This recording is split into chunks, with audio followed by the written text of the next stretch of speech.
Hey guys, this is Hell Hades. This is a Raid Shadow Legends video. Guys, it is time. Ultimate Death Knight to this minute is coming out. We've been teased by this champion for the last, I don't know, like 6 weeks or something. It's now day 7. Literally, I'm waiting for reset to get myself Ultimate Death Knight.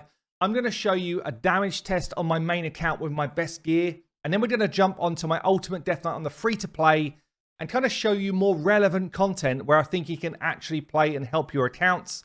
If you're new to my channel, please drop me a sub. I do raid content every single freaking day. Let's get into it. Okay, then here we go. So on the main account, Ultimate Death Knight joins the fray. Don't forget, if you are doing Clan v Clan right now, you've basically just got yourself a whole bunch of points, 30,000 points in the bag for your clan, which is going to help you, providing the other members of your clan do it as well, going to help you towards your clan reward. So if everyone's doing that, it's actually a massive chunk of additional points that's going to go into your clan. Okay, I'm actually going to max Ultimate Death Knight out on both of my accounts and do some playtesting with him. I wouldn't normally do it in this way, okay? So just if you're a newer player and you're watching this, I would suggest leveling them out through the campaign, getting your levels that way.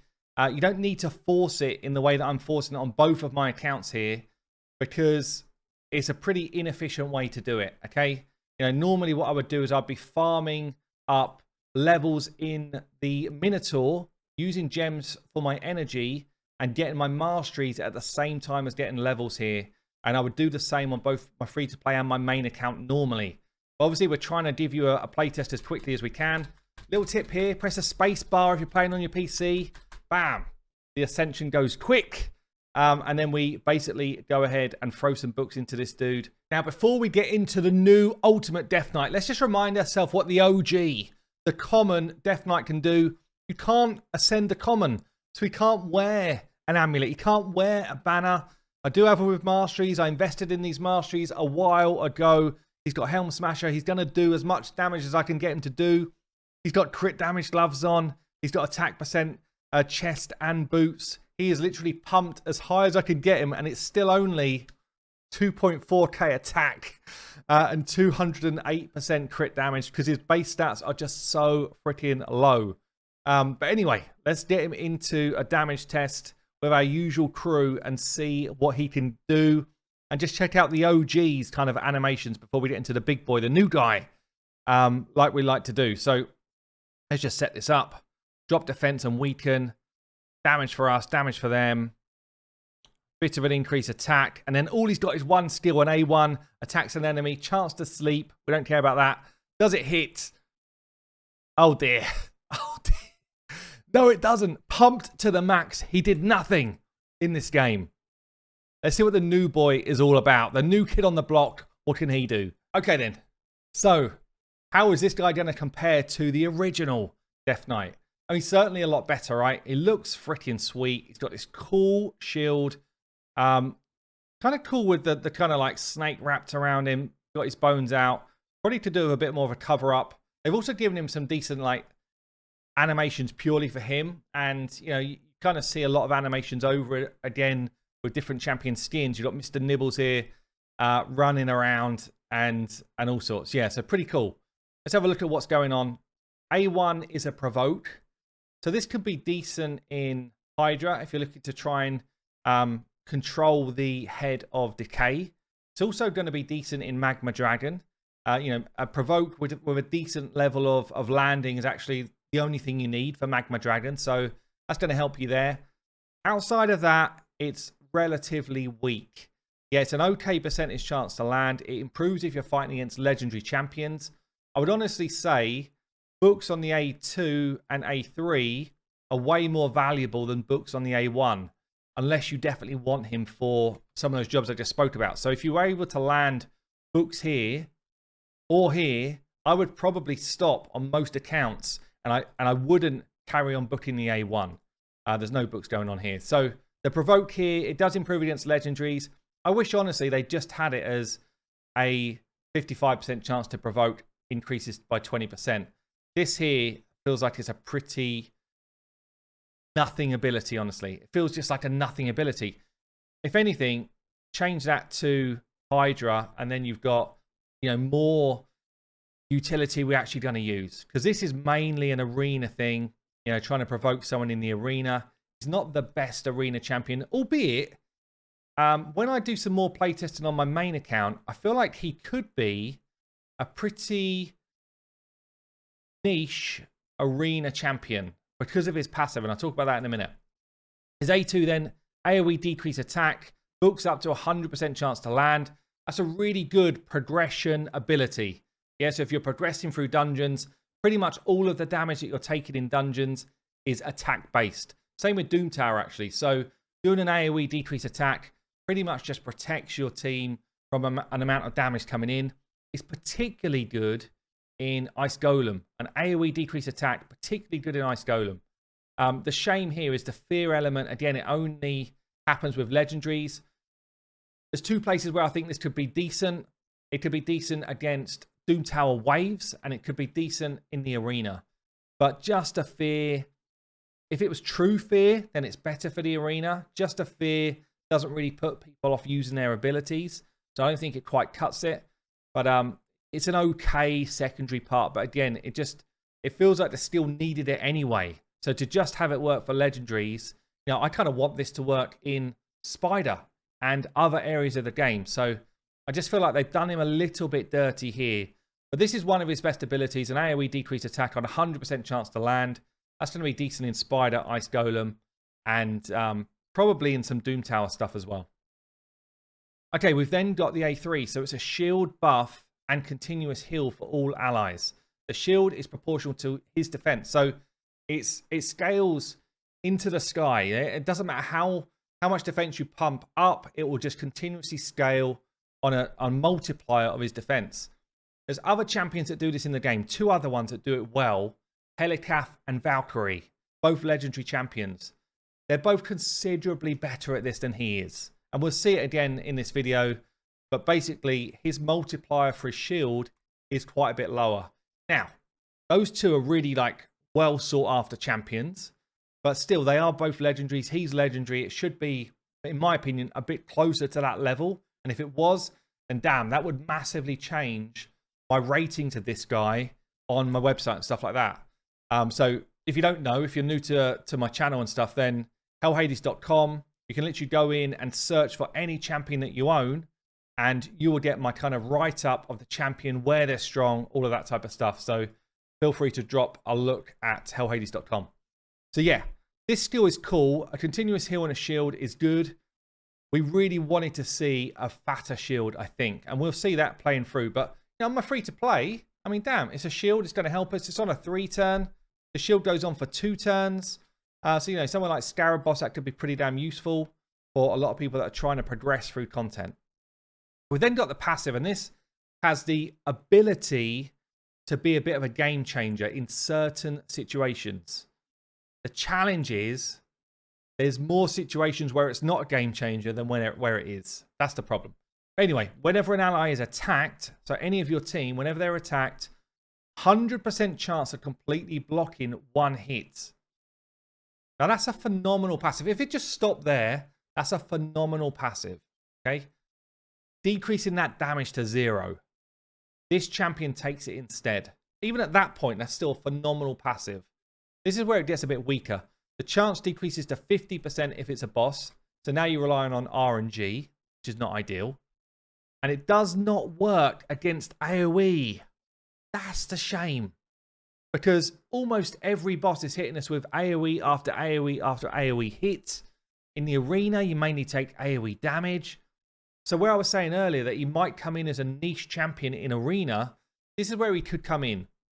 It could be that champions like Trunda or Hefrak or Rotus, or I don't know, there's quite a lot actually, single target hitters. And you're like, what? Hefrak and Trunda, single target? Okay, they're not.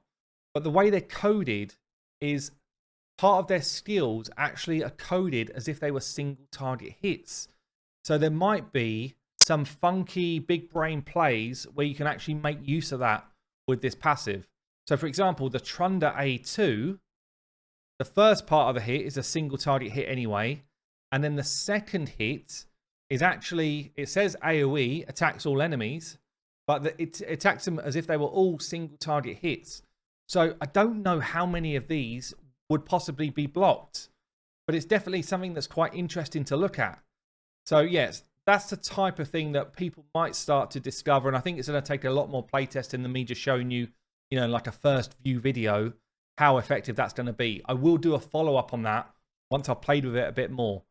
But in terms of the main, the main bulk of it, it could be good for, again, progression through Doom Tower, progression through dungeons where you're taking, single target hits from enemy champions. And there's some boss hits where it is focused on a single target. Again, Magma Dragon, he's got the provoke, he's got this kind of cool passive which will help the single target hit part of Magma Dragon. So I do feel like there's going to be some, viable support play from this passive, and it's definitely an interesting one. He does have a second passive as well, which might make him a potential solo champion for content. So increases his HP, defense, and speed for each dead ally. So the idea here is you put fodder, you put food in as your allies, you intentionally let them die, and then he goes in, because he's now faster, he's got more health, he's tankier, potentially he goes in and just solos the content. Yeah, and bearing in mind he's got a heal on a 3-turn and shields on a 3-turn, providing you've got him running quick enough and you've got a way to do damage, and it might be that his damage is literally just coming through these hits, and you put him in something like a regen set, then I think he could be a pretty viable solo champion. Okay, then his stats are slightly better than what we got on the original Death Knight. We've got 6k defense. Don't forget his shield scales from that defense. I've made him slow. He's 150 odd speed because I've got maximum damage. We've got 262 crit damage on the build, and we've gone for Helm Smasher and Damage Mastery. So we're just going to try and see if we can hit as hard as we possibly can, just to test it. It's always good to test this, and always test it in the same way with the same type of setup. The reason why I do it like this is because it then allows you to realize, should you be building full crit rate on this champion, or should he just be used for his utility? That's quite an important thing to know when you're trying builds, to know whether you're trying to push damage on top of everything else. So here we go. He's got a defense in all battles aura, so we're going to use that here. He is the positive affinity against level 20, so we can kind of use that to the best of our ability here. We get a drop defense and weaken out. Buffs up. Increased defense for us is obviously his buff for damage. And then to see what these animations look like as well here. So it's A1. His A1 hits one enemy and it's got that chance to provoke. 239. Actually pretty solid damage. Pretty damn solid. Let's check that animation again. So overhead smack.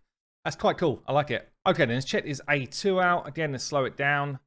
AoE ability here with the decreased attack on it. If they're legendary, could put a fear out as well. He sends in... Oh, I like it. He sends in Mr. Nibbles, does a 290 odd K smack.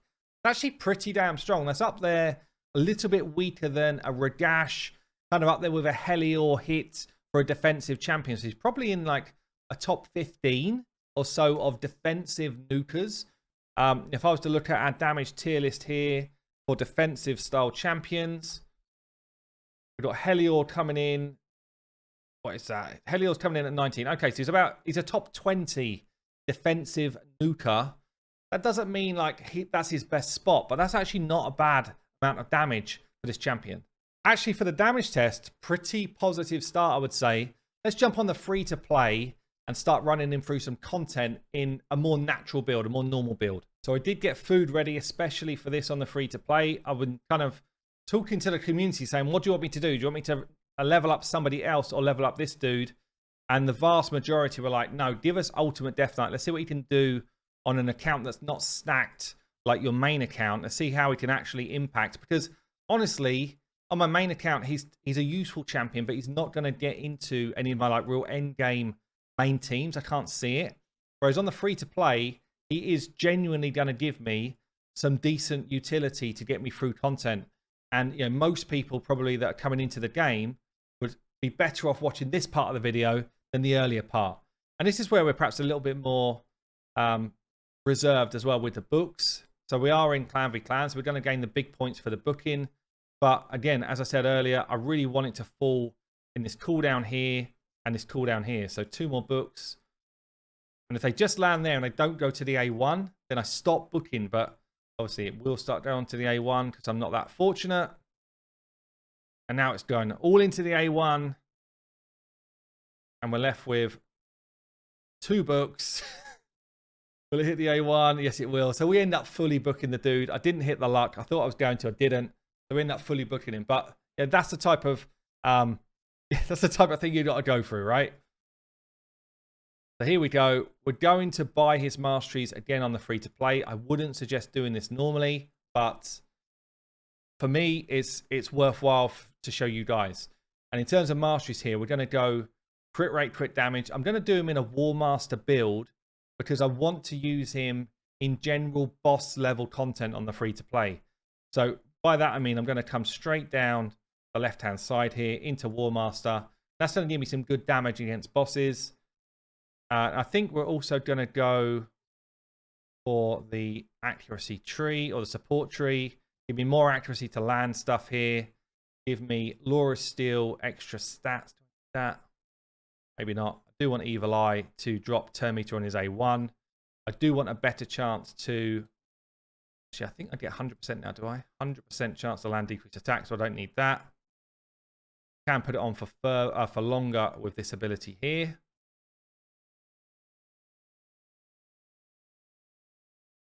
Because I know that he hits, I'm going to get Cycle of Violence. It gives me a chance to get abilities back sooner. And then I think we're going to go for Kill Streak because he will do some damage for me. Okay, then. We've built out the Ultimate Death Knight here on the free-to-play. I've gone for a defense ring with defense percent because he's defense-based in terms of his damage. We've done crit damage on the amulet. I've gone for an accuracy banner because I want to land his decrease attack and also want to land his provoke. I have pushed into regen gear. Some of this was the gear that we got for the kind of 7-day login stuff, and some was just stuff I had around. Speed and crit rate I'm looking for. I'm looking for accuracy, defense, crit rate. They're the type of stats that I want. Multiple crit rate rolls here with some accuracy is nice. I've done crit damage on his gloves with crit rate here and some more speed. Defense percent on the chest, and then speed on the boots.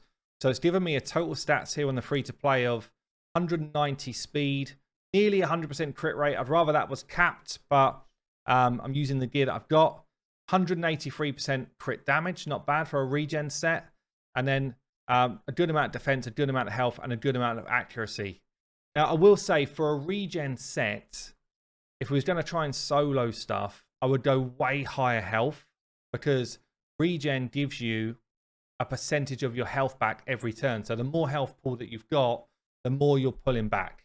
A definite alternative build that I was kind of like sizing up on him, depending on your gear, would be a stone skin build. So I'd kind of leveled some stuff out here, which if you were going to use him in the arena, I think stone skin is by far the best set to use. But if you're using him in dungeons, you kind of outrun your stone skin buff too quickly.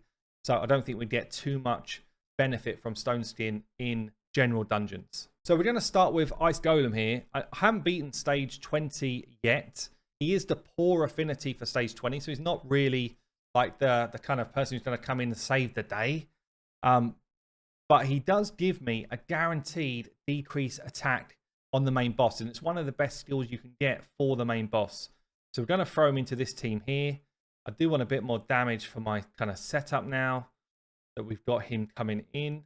Maybe I'll bring Helicaf in for more damage. So I've got a burner for my main damage for the boss. We've got Deliana in here who's doing just kind of AoE hits, a protector and a tank, another protector.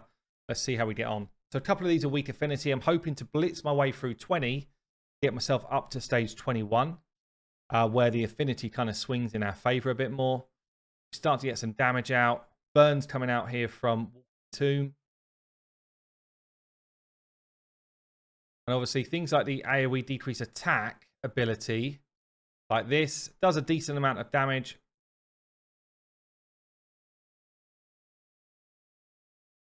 We're slowly but surely getting through the waves.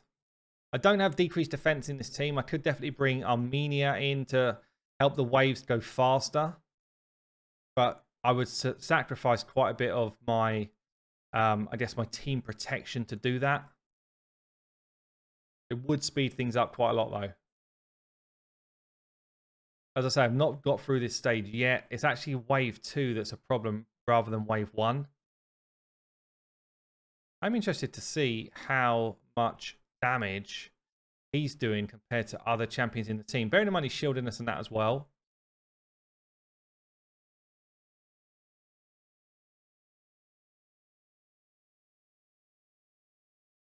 It's looking pretty solid. We're about to get shrieked on, which is always nasty.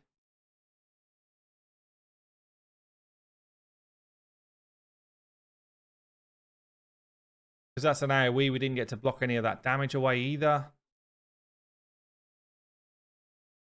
But it's looking pretty solid. I think we're going to get through the waves quite quickly. So, I mean, so far, his shield has been helping us. It has been protecting us from a lot of that damage that's coming out. So, the shield is good. He's landed decreased attack. He didn't actually land it on the boss. He got a weak hit, which is a shame. It's always going to happen. There's always a chance to happen if you're on negative affinity. But, you know, when you're taking this kind of damage from a big boy like the Ice Golem, level 20 stuff, actually those shields really do help us. So my main damage here is actually the burns rather than hits. And any kind of War Master procs that I can get. We've got people like Vogoth in here as a healer. We've got the shields coming in from the Skelly Bob here. But that didn't really hit us too hard because the decreased attack did land on the boss. It's such a massive, massive debuff to get on your team. Definitely for this fight. It's one of the most important debuffs for the whole fight against the Ice Golem. I think this is going to be, I mean, it's not fast. It's going to be over 4 minutes. It's one of the hardest things to do is actually to get yourself a fast Ice Golem team that's consistent. You really need block revives going on, or you need some of the really kind of big boy mechanics that are out there, which my free-to-play is just kind of like nowhere near. I do have a seer, but I don't have the rest of the setup, all the damage to make that work. So I'm happy as long as it's 100% run. And this feels like we're not even in any sort of danger of losing out here. The only thing which is a negative is that I don't have that decreased attack on all the time because of affinity. But, you know, let's pump on to the next level and see if that kind of like gets fixed. So it's an easy clear. We did 550k damage from Ultimate Death Knight. Walking Tomb Drain, who's my damage in this team, 2.2 mil. Helicaf and Deliana, 1 mil each. So, yeah, Ultimate Death Knight definitely acting more as a healer and protector in this fight than a damage dealer. But that might be something to do with affinity. Let's move it on and try stage 21. I'll get us straight to the boss and see how he copes here. So again, I mean, we've got to the boss very easily, albeit it's slow. And yeah, I mean, we've got some really good support champions in this team. So it's just going to be a slow and steady win the fight. Definitely that AoE decrease attack gives me the benefit when we get it on there for the boss part of the fight. It's helped me along the waves as well.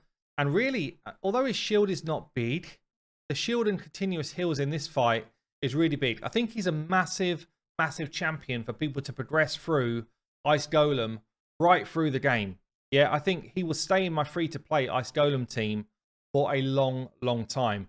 And it'll actually be other champions that come out to try and speed up the run rather than Ultimate Death Knight coming out. So, yeah, definitely think he's bringing some decent utility that most people will need, albeit he's not nuts. He's not like a nutty champion going to do a ton of damage for you. He's just bringing some really consistent utility to take this fight on. And when we flip to stage 21 here, 6-minute fight, it is long. He's in the mix of doing basically the same damage as anyone else, same as Helicaf, similar to Deliana, a little bit less. Walking Tomb Drain, still my damage there with the burns, but you know, 840k worth of healing versus a Deliana's 383. That's actually significant. Yeah, this guy is bringing a lot for this fight. Okay, then we're going to try Spider. This is an interesting one for me because I've got a team that beats up stage 24 really consistently, very easily at the moment. Now, I've not really tried stage 25 because my affinities are just weak. Yeah, every single affinity that I use on 24 is weak affinity, so it's not going to help me for stage 25. The thing is, his passive here could be pretty damn clutch. So I don't know if I'm going to beat stage 25, but what I'm interested in is what the Spiderlings do when they hit one of my team. So he's going to put decreased attack out on the Spiderlings, means they do less damage anyway. And I've got block damage on to start with anyway, so let's just let that run. I'm curious that he should be able to block the damage of a Spiderling 100% of the time, I think, based on his passive, because they're not a boss. And yeah, you see that? That's what I was wondering about. Where does the poison go? So the poison actually goes on him. Now, the cool thing here is you could build him like a tank. You could build him with high resistance, and he could become almost like a sub spiderling tank, which is quite interesting. It's definitely one of the best use cases I can think of for his passive out of anything I've seen so far, because you 100% know where all of the damage is going to go, even when he is the positive affinity in a fight. Now that is basically unheard of. Also, AoE decrease attack is just generally good for Spider. And obviously his shields and stuff are going to help you sustain the damage that comes in. His A1's not going to do anything particularly other than give a little bit of a slap there. But it's definitely an interesting mechanic. And I think a lot of people are going to find some good use cases over time to really help their Spider teams out, providing you've got other mechanics within your setup. But yeah, definitely not. This champion is not as weak as people initially thought he would be. You see that he's transferring the damage to him, and it is coming to him as a weak hit. Even though the affinity of the Spiderling is positive against my Barakin, because he's the stronger affinity, he's actually still taking weak hits here. It's a really significant difference. It's actually pretty damn cool. It's probably the best use case I've seen of his passive so far. I'm not going to make you watch all of this. I think I actually complete this with this team, which would be the first time I've beaten stage 25 on the free-to-play. So more gains coming through, but I'll run it through and I'll show you the end. So damn, a 3-minute Spider 25 run. First time I've ever beaten Spider 25 as well. He's actually coming with a solid 2 million damage because he's doing AoE hits. But again, the healing numbers here, 600k healing. He's bringing utility. Like, he is bringing a lot more than I think people gave him credit for when they first saw his kit. And I'm not trying to say he's the best legendary in the world. He's not. But he's definitely better than people originally gave him credit for. Now, for Dragon, he's going to bring a decreased attack for the boss and some shielding and healing. Pretty similar to what we've seen, but less impactful. Fire Knight, I honestly don't feel like he brings a lot to the table here. You know, decreased attack, he doesn't bring any turn meter control, no decreased speed. He hasn't got multiple hits on his ability, so he's not breaking that shield well for you. So really all he is here is just kind of like a support tank. And the boss does AoE ability, so it's not like his passive is going to creep in there and do a load of work. So I think we're going to leave it there for this video. I am going to do a follow-up video around, can he do solo content on the main account? I will also do a follow-up video around Arena once I've really kind of playtested him a bit more. But feels like for, you know, a couple of the main dungeons, really valuable champion. He certainly is going to be an interesting champion somewhere like Hydra. Once we get the reset on Hydra, we'll be doing some playtesting there. I feel like he can come into Hydra teams really well with an AoE decrease attack, shielded, healing, and the chance to provoke that Head of Decay. So there's definitely a lot of utility with this guy. He's not the best champion in the game. He's probably better than most people gave him credit for at first. There you go, guys. I've been Hell Hades. I'll see you later.